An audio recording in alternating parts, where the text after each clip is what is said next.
खान का पैगाम है, खान का ऑर्डर है, हम तैयार हैं। लेकिन क्यों खान को गिरफ्तार किया जाएगा? तो क्यों? खान का कसूर क्या है? ये बल्दिया फैक्ट्री के 350 लोग जो जला दिए गए, उनके मुजरिम कहाँ हैं? उनको अदालतें क्यों नहीं बुलाती? ये 14 मॉडल टाउन के लोगों को जो कत्ल किया गया है, उनको अदालत क्यों नहीं बुलाती? जो हमारे मुल्क को लूट के सारी दुनिया में जायदादें बनाने गई हैं, उनको अदालतें क्यों नहीं बुलाती? जिन बाप और बेटे पर फर्द जुर्म आयद होनी थी, उसको मुल्क का वजीर आजम और वजीर आला बना दिया गया, उनको अदालतें क्यों नहीं बुलाती? नवाज शरीफ जो 15 दिन का कहकर इस मुल्क से 50 रुपए के स्टाम्प पे उसके भाई ने जमानत ली, वो लंदन जाके बैठ गया और जिस एमन फील्ड जिस अपार्टमेंट से उसने सारी जिंदगी डिनाई किया और कहा जरा हुजूरे वाला, वो पार्लियामेंट के फ्लोर पे ये सबसे मुकद्दस इदारा है, अवामी सबसे बड़ा इदारा पार्लियामेंट है, वहाँ का हुजूरे वाला। ये हैं वो जराए जिनके ज़रिए हमने लंदन के फ्लैट बनाए और पाकिस्तान में जायदादें बनाई। और जब अदालती फोरम पे आया तो जज साहब के सामने ये कहते हैं कि हज़रत ये तो हमारा सियासी बयान था। ऐसे बदतरीन शख्स को लंदन किसने भेजा? किसने, कौन गारंटेड बना जिसने इस मुल्क को इस बदहाली का ये 40 साल? आपको पता है जब 70 और 80 के दहाई में पाकिस्तान एशिया में तरक्की करने वाला सबसे आगे मुल्क था, आपको पता है।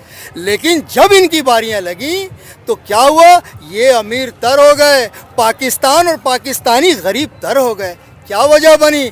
वजह ये बनी कि जिनको इस मुल्क की और इस माशरे की तश्कील करनी थी, उन लोगों ने अपने मुफाद के तहत इस माशरे के लोगों को हर दौर में इस्तेमाल किया है।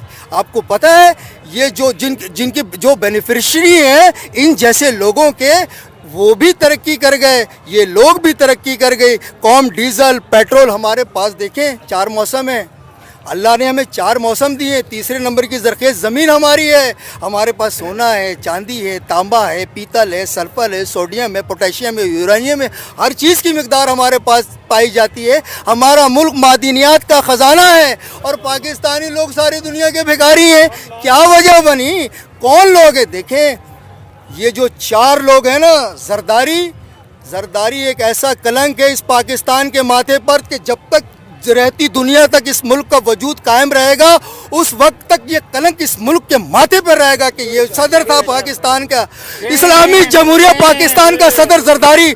दुनिया हमारे बारे में क्या सोचती होगी कि ये लोग कैसे हैं, इनकी सोच कैसी है, इनकी सोच कैसी है, ये लोग कैसे हैं, ये कौम कैसी है, इनके जज्बात नहीं है, इनके एहसासात नहीं है, इनके दिलों में वक़ार नहीं है।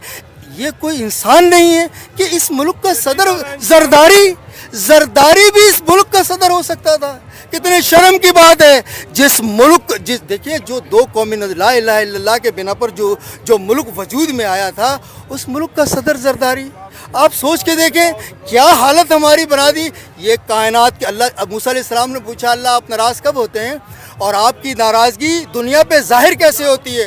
तो अल्लाह ने फरमाया कि ए मूसा, इक़्तिदार ना अहल, निकम्मे और बिल्कुल करप्ट तरीन लोगों के हाथ, बिन मौसम के बारिश और कंजूस और बखील लोगों के पास पैसा, जब ऐसा हो रहा हो तो समझ जाना कि तेरा रब दुनिया वालों से नाराज़ है। जब अल्लाह नाराज़ होता है तो नाअहल, बदतरीन, निकम्मे, घटिया और माशरे के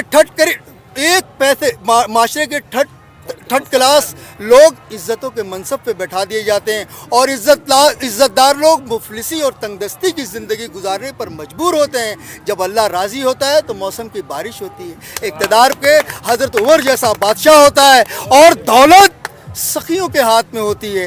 वो उस अमानत समझकर वो गरीबों की दहलीज तक पहुंचाता है। आज हमारे मुल्क का सबसे बड़ा अलमिया क्या है कि हमारे ग्रास रूट लेवल पर बहुत टैलेंटेड लोग हैं, बहुत कुछ समझते हैं, बहुत कुछ जानते हैं, फैसला करने की सलाहियत रखते हैं, कायदाना सलाहियत रखते हैं। देखिए लीडर कौन होता है? लीडर कोई ज़मीनें वो सड़कें नहीं बनाता, सड़कें तो बल्दियाती इदारों का काम होता है बनाना। लीडर तो कौम बनाता है, कौम की सोच बनाता है, कौम का विजन बनाता है, फ्यूचर की प्लानिंग देता है और कौम को सारी दुनिया के सामने रोशनास कराता है और दिलाना तौर पर फैसले करता है और कौम को सारी दुनिया में इज्जतदार और बावकार बना के उठाता है। लीडर अपने मुल्क और कौम की तरक्की के लिए सोचता है, उसके एहसासात की तर्जुमानी करता है। और आपकी नजरों में अभी वो लीडर कौन है? इमरान खान। मैं आपको बताऊं कैसे, मैं 4 बातें आपको बताता हूं कैसे। श्रीलंका के लोग मुसलमानों को जलाते थे, श्रीलंका में लोग हम मुसलमानों को जलाते थे। इमरान खान ने राजा पक्षा से बात की कि भाई हमारे इस्लामी इक़दार के मुताबिक हमें दफनाया जाता, जलाया नहीं जाता। तुम हमारे लोगों को, ये 75 सालों में किसी में जुर्रत हुई श्रीलंका जैसे मुल्क से बात करने की? क्या कहा उन्होंने कि भाई तुमने कुछ जलाना नहीं है, दफनाना है। इजाज़त दी, आज अब वो दफनाते हैं, जलाते नहीं। जब मोहम्मद बिन सलमान पाकिस्तान आया, कोई माई का लाल देखे दर्द दिल रखने के, एहसासात रखने की बात होती है। इमरान खान ने कहा कि मैं आपसे एक इल्तिजा करता हूँ, हमारे लोग आपके जेलों में कैद हैं, वो बहुत गरीब हैं, वो बहुत महकूम हैं, वो बहुत मजबूरी के तहत सफ़र करते हैं और अपने बच्चों के पेट रोज़ी के लिए आपके मुल्कों में काम करने जाते हैं। हमारे कुछ लोग आपके जेलों में बंद हैं, आप उनको रिलीज़ कर दे, उनको रिहा कर दे। मोहम्मद बिन सलमान ने, ये वाहिद पाकिस्तान का लीडर इमरान खान था जिसको कहा कि मुझे आप सऊदी अरब में पाकिस्तान का सफ़ीर समझें और मैं उनको जेलों से रिलीज़ करूँगा। आप मुझे बताएं, जो अक़वाम मुत्तहिदा में खड़े होकर सारी दुनिया की ताकतों के सामने कहे कि ला इलाहा इल्लल्लाह, इसका मतलब समझती हैं क्या होता है? जो लोग सामने बैठे हुए हैं वो मुख्तलिफ खुदाओं के मानने वाले हैं, वहाँ पर खड़े होकर कोई ला इलाहा इल्लल्लाह का आलम बुलंद करे, वो कोई मर्द मुजाहिद ही हो सकता है, कोई आम आदमी नहीं हो सकता। एक बात सुने और सुने और सुने, फिर देखें, जब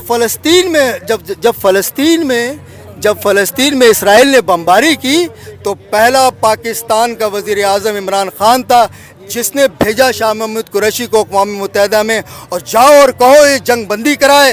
और हमारा वज़ीर ख़ारजा एक बहादुर लीडर की क़यादत में एक इसराइल खातून के मीडिया एंकर के सामने बैठ के कहा, इसराइल डिपॉकेट, कि ये वाहिद ये मीडिया को कंट्रोल करने वाला इसराइल है जो सारी दुनिया की मीडिया को कंट्रोल करता है। किसी में जुर्रत इतनी बात कर सके दुनिया के सामने? हम इमरान खान को लीडर इसलिए मानते हैं कि इमरान खान एक बहादुर शख्स है और अल्लाह बहादुर और गैरतमंदों से काम लेता है। आप याद रखें, तजुर्बे और मुशाहिदे से ये बात साबित है। ये आप तारीख़ मुसलमानों की उठा के देख लें, जलालुद्दीन खारज़म से लेकर, सलाहुद्दीन अय्यूबी से लेकर, महमूद गजनवी से लेकर, टीपू सुल्तान से लेकर, उसने अपने कौम के एहसासात की तर्जुमानी की है, अल्लाह और रसूल की बात की है, इस्लाम को सरबुलंद करने के लिए जिद्दोजहद और मेहनत की है। इमरान खान जैसा शख्स जो सारी ज़िंदगी वेस्ट के माशरे में गुजारी हो, वो ला इलाहा इल्लल्लाह से बात शुरू करता है और इय्याका नअबुदु व इय्याका नस्तईन पे ख़त्म करता है। क्या वजह है? कौन है उसके पीछे? कौन सी ऐसी ताकत है? मेरी बात सुन लें, जब दीनदार लोग दीन और दीन की मेहनत से एराज़ करेंगे तो अल्लाह दुनियादारों को खड़ा करेगा और अपने दीन का काम ले लेगा। दाढ़ी का होना ज़रूरी नहीं होता, अल्लाह की मोहब्बत के लिए टोपी का होना ज़रूरी नहीं होता, लिबास का होना ज़रूरी नहीं होता, दिल का होना ज़रूरी होता है। अल्लाह अपने अर्श पे मौजूद है, लेकिन हम मुसलमान हैं, उसको अपने दिल में महसूस करते हैं, उसकी हरारत हमारे दिल में धड़कती है, उसके एहसासात हमारे दिल में जन्म लेते हैं। और जो कोई अपनी कौम की, अपने मुल्क की, अपने माशरे की दर्द अपने दिल में लेके चलेगा, अल्लाह की मदद उसके साथ होगी। ये लोग ऐसे नहीं जमा है यहाँ पर, यहाँ कोई खाने को नहीं आया। मैं 500 रुपये रोज़ खर्च करके आता हूँ। मैं एक मजदूर तबके से ताल्लुक़ रखता हूँ। 1 रुपये का मैं किसी लालच से नहीं आता हूँ। मैं सिर्फ खान की दिलेरी, बहादुरी और उसकी गैरतमंदी की वजह से, उसकी बहादुरी की वजह से मेरी कौम को मैं ये पैगाम देना चाहता हूँ कि तुम मेरी बात याद रखना, ज़िंदगी कल हो ना हो, एक ऐसा शख्स जिसके पास इज़्ज़त भी है, दौलत भी है, शोहरत भी, आज से नहीं, जब वो क्रिकेट में आया था 1970 से, उसके पास अल्लाह ने इज़्ज़त भी दी उसको, दौलत भी दी उसको, शोहरत भी दी उसको, लेकिन दर दर गली गली मोहल्ले भटकने पर मजबूर है अपनी कौम की बेबसी के लिए, अपनी कौम की परेशानी के लिए। और याद रखें, एक बात और बता दूं आपको, एक बार और बता दूं, लोग जलालुद्दीन खारज़म को, टीपू सुल्तान को, सलाहुद्दीन अय्यूबी को, सबको याद करेगी, लेकिन हमारे इस दौर का जो सलाहुद्दीन अय्यूबी है, जलालुद्दीन खारज़म है, टीपू सुल्तान है, वो इमरान खान है। और याद रखे, आखिरी बात मेरी बहन, अल्लाह आपको खुश रखे, एक बात मेरी याद रखे, एक बात मेरी याद रखे, जिस शख्स से बैरूनी दुश्मन और अंदरूनी गद्दार ये सलाहुद्दीन अय्यूबी का कौल है, जिससे बैरूनी ताकतें और अंदरूनी गद्दार डरते हों, वही आपका हकीकी लीडर कहलाने के लायक है। और इमरान खान में ये सारी खसूसियत हैं। मैं अपने तमाम बड़े इदारे और पाकिस्तान के तमाम ताकतवर लोगों से ये बावर करा देना चाहता हूँ कि आप मेरी गुफ्तार को नहीं रोक सकते, आप मेरे जज्बात को नहीं रोक सकते, आप मेरे एहसासात पे पाबंदी नहीं लगा सकते।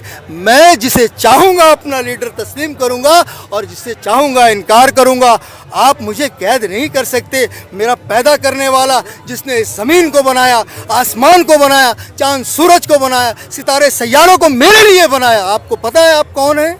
एक इंसान जिसमें अल्लाह की गवाही, उसके रसूल की गवाही दिए, 7 तह ज़मीन, 7 आसमान, चांद सूरज सितारे सैयारे से अफजल है।